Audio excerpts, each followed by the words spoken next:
Hi guys, it's Catherine. So today I'm going to talk about this book that I've just finished, Elmet by Fiona Mozley, which has been shortlisted for this year's Man Booker Prize. It was a little bit of an underdog when the longlist was first announced because it's Fiona Mozley's first novel and I don't think it attracted as much attention as some of the other big names.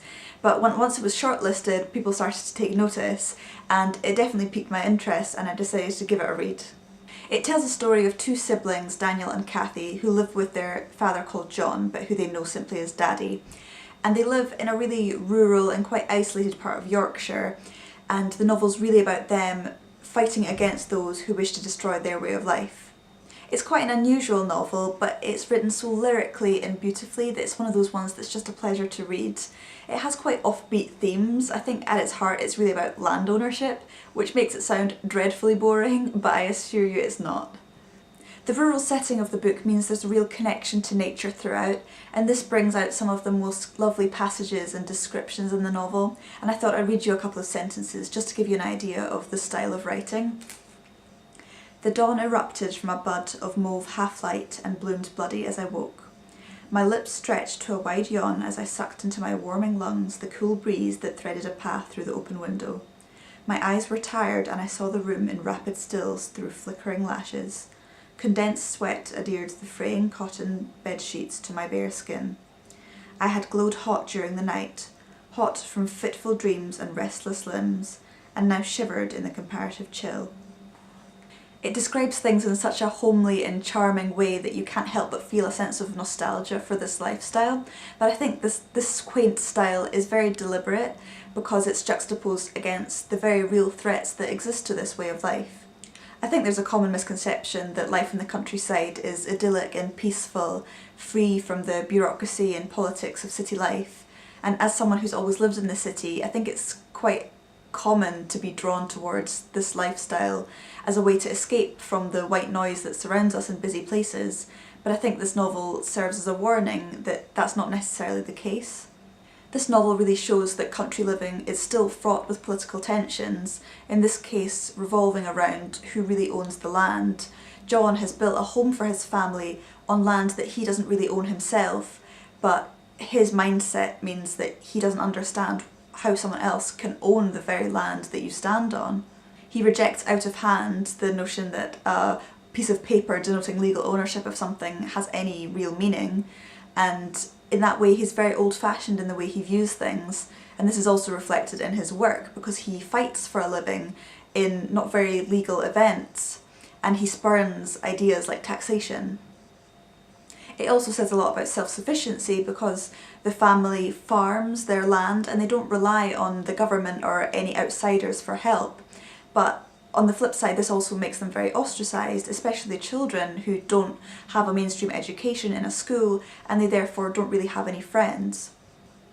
There's a very Gothic sense of the home being invaded by malevolent outsiders in this novel, and some of these fears are unfounded, but some of them are definitely based on truth, where their landlord or the landowner does actually want to evict them from the land on which they live.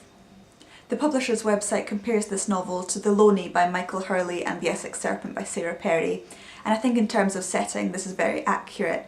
They all take place in a dark and mysterious rural kind of setting.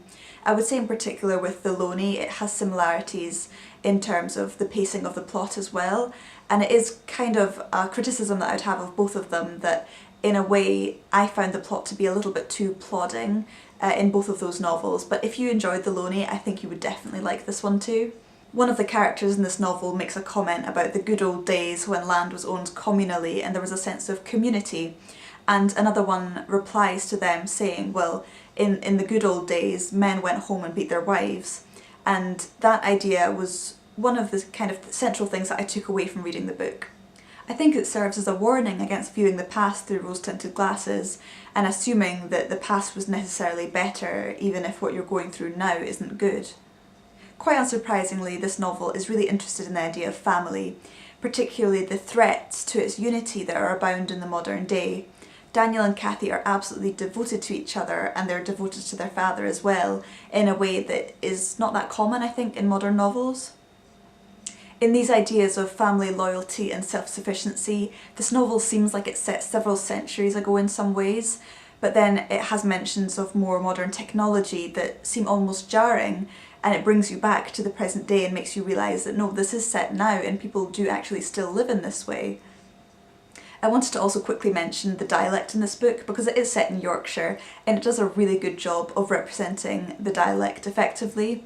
So in the dialogue between characters, it basically drops all articles before nouns, and the spelling reflects the accent of that local area, and it does it in a way that I think is very accurate to how people speak from that part of England, but it's also comprehensible to someone who's never been there or doesn't understand the accent at all. One criticism that I did have of the book was the slightly odd pacing, because I felt for the first half it was quite slow, not a lot happened, and then an awful lot started to happen in the last half, with most of the action really happening probably in the last 50 pages. There were short interspersed chapters that described things that happen ahead of time in the narrative, and I thought they were really interesting, but I do wish a little bit more had been done with them. I wanted to find out what happened after the book ended, and I feel like it built to a climax but then didn't really give you much of a resolution. I'm not saying that I wanted it to be all tied up neatly, because I know that books and life don't really work like that, but I do just wish I'd seen a little bit more of what happened after that climax at the end of the book. Another point that I've seen a few people mention and that I agree with is that the narrative style is not consistently believable. So the book's narrated by Daniel, who is not well read or educated, and in his dialogue sometimes he comes across accurately like he doesn't necessarily grasp concepts that you would if you'd been through mainstream education, but then in his narrative he's extremely perceptive and eloquent in a way that just doesn't seem believable. I would say that this book's not really about building a connection with the characters. I mean, I did care about them, but I didn't really feel a huge emotional connection. I think it's more about the writing itself, which is lovely, and the exploration of the different themes that happens throughout the novel. So overall, I did really enjoy the novel, although I don't particularly see it winning this year's Man Booker Prize, which is about to be announced just tomorrow as I'm filming this. So I will be really interested to see who actually wins, and interested to hear your ideas and perspectives as well. If you've read this book, let me know what you thought, and let me know who you think's going to win. I'm thinking maybe either George Saunders or Ali Smith, just hedging my bets there a little bit. But anyway, thank you for watching this video, and I'll see you next time. Bye bye!